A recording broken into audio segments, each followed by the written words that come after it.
On April 13, 2025, Pennsylvania's governor and his family were asleep when a stranger crept over the fence of their official residence. In his hands, bottles of gasoline. Inside the mansion, a sleeping family, staff, and state troopers. Security cameras would later reveal what words can barely describe. The moment an intruder tried to burn down a governor's home. This wasn't a random break-in. This was planned, recorded, and deliberate. And yet, no one saw it coming. Tonight, we dive into the night the Pennsylvania governor's mansion was set on fire, and the questions that still burn with it.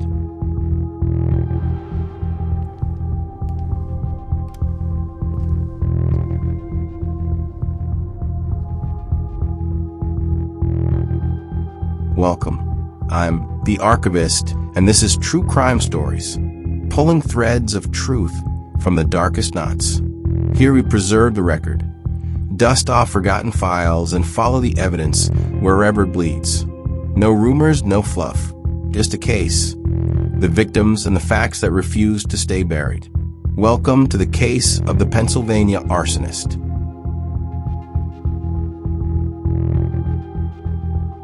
The man who slipped through the governor's fence that night was 38-year-old Cody Balmer, a name few had heard before, but one investigators would not soon forget.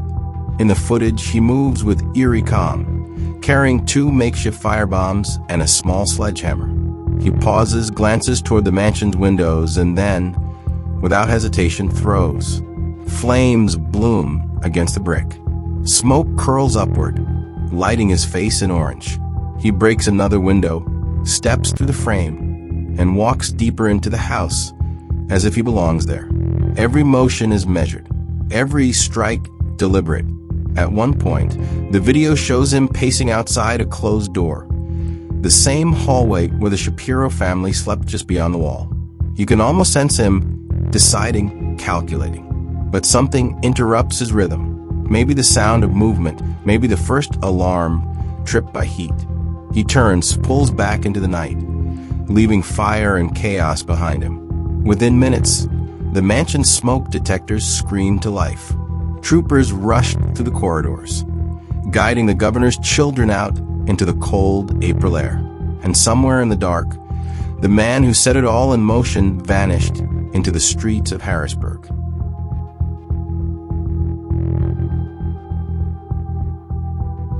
By dawn, the mansion still smoldered, glass glittered across the lawn, and the air reeked of smoke and gasoline. The Pennsylvania State Police began scouring nearby neighborhoods, convinced the suspect hadn't gone far. And they were right. Just hours later, Cody Balmer turned himself in. He walked into a local police station, stood still on his clothes, and said quietly, "I was there."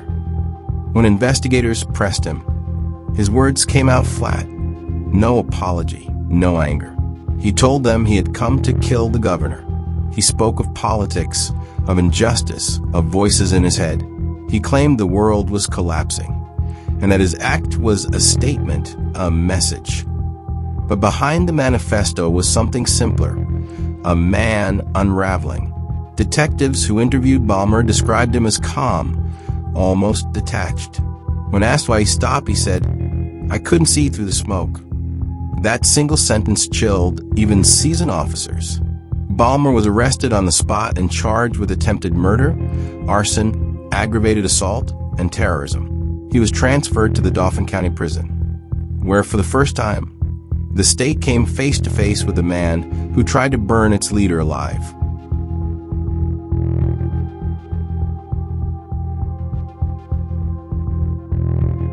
In court, prosecutors painted Balmer as a man consumed by anger, a self-declared avenger who saw violence as proof of purpose.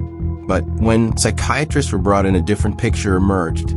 Cody Balmer had a history of mental illness. Diagnosed years earlier, it cycled through treatment programs, therapy, and brief hospital stays. By 2025, those treatments had stopped. Friends told investigators he was withdrawn, paranoid, and obsessed with politics. He believed the government was hiding secrets, that leaders were corrupt, that only fire could cleanse the system. In his confession, Balmer said he'd been planning the attack for weeks, walking past the mansion at night, timing the patrols, studying the gates. He bought gasoline in small amounts from different stations, collecting it in glass bottles to avoid suspicion. Every detail was methodical, but even amid the planning, his mind was fragmenting. He wrote journal entries about voices in the vents and a divine mission to reset the order. Psychiatrists called it delusional psychosis, a complete break from reality. Still, the prosecution refused to let the case slip into the realm of insanity.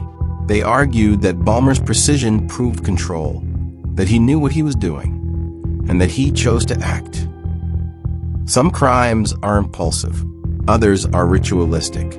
This one was both an act of madness planned like a mission.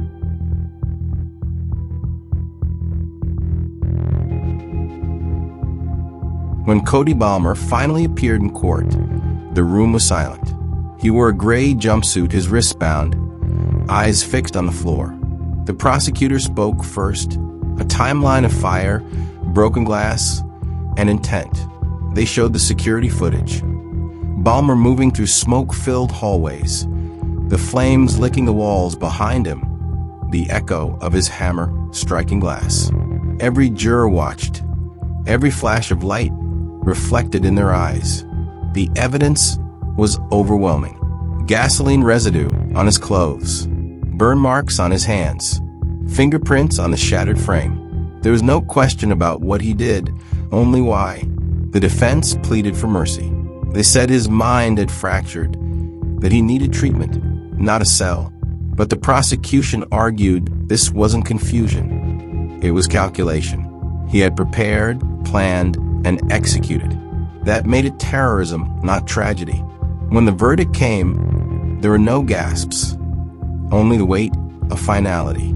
Cody Balmer was sentenced to 25 to 50 years in state prison. The judge called it an assault on the public trust and an act of war against peace. As officers led him away, Balmer said nothing. No apology, no outburst. Just a quiet shuffle of chains on the courtroom floor. In the end, justice didn't feel like victory. It felt like relief and exhaustion.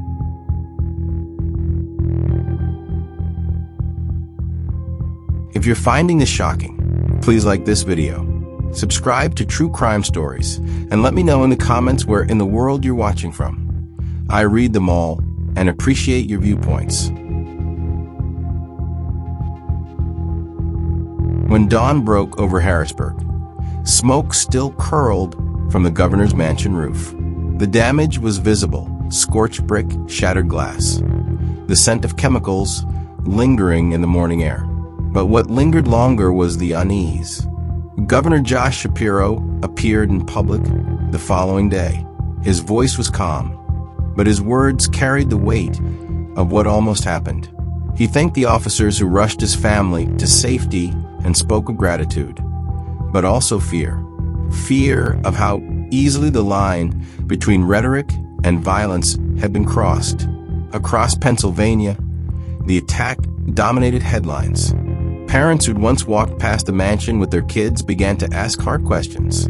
How could someone get that close? How could a home guarded by state police be breached with a hammer and 2 bottles of gas? The state ordered a full security review. The results were never made public, and that silence only deepened public curiosity. Was the mansion's protection outdated, or was the threat simply unprecedented? Meanwhile, online the video footage spread quickly. Clips of Balmer's shadowed figure inside the mansion circulated with captions like "seconds from disaster." Some viewers called him a terrorist. Others, disturbed by his mental health history, called him a symptom of a system collapsing under neglect. Through it all, one fact remained: a sitting governor, his wife, and children nearly caught in a house fire started by a man who believed he was on a mission. The reality of that night would haunt not just the Shapiros, but an entire state that realized how fragile safety can be. Every crime leaves behind two stories, the one told in court and the one that echoes after the headlines fade. In Harrisburg, the second story is still being written for the Shapiro family. The attack was a reminder that danger doesn't always come from far away. Sometimes it climbs the fence at midnight carrying fire. For law enforcement, it exposed a hole in the system. One man with simple tools breaching a fortress meant to be untouchable. And for the public, it raised the same uneasy question that comes with every act of violence born from delusion. How many warnings do we ignore before tragedy finds a way in? Balmer's mental state may have blurred the line between reason and rage, but his actions were real. His plan was detailed. His intent was deadly. He wasn't a symbol or a scapegoat. He was a man who let anger harden into obsession.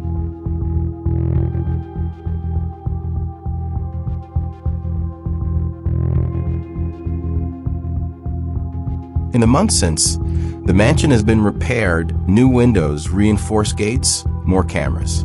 But inside those walls, the memory lingers. The sight of firelight flickering against portraits of past governors. A moment when power and fear shared the same roof. And as investigators file away their final reports, one truth remains clear: safety, even at the highest levels, is never absolute. It only takes one determined hand and a spark.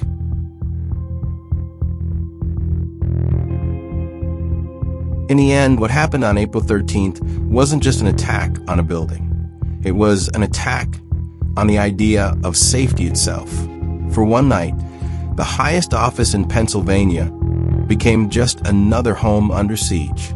And for the people who lived there, power and politics didn't matter. Only survival did. The flames have long been extinguished, but their echo still flickers. Every step through those halls, every creak of wood, every late-night sound, they all remind the Shapiro family of how close they came to disaster. As for Cody Balmer, his story ends behind prison walls. But the questions he left behind about mental health protection and the rising anger that simmers beneath society's surface, they're still burning. What makes a person believe that destruction is justice? What turns conviction into violence? And if a governor's home isn't safe, whose is? Tell me what you think in the comments below. Was this a failure of security, of the system, or of society itself? Your thoughts, your perspective, keep these stories alive. If this case moved you, make sure to like this video, subscribe, and turn on notifications so you don't miss the next investigation. I'm the Archivist, and this was True Crime Stories. Until next time, stay aware, stay curious, and stay safe.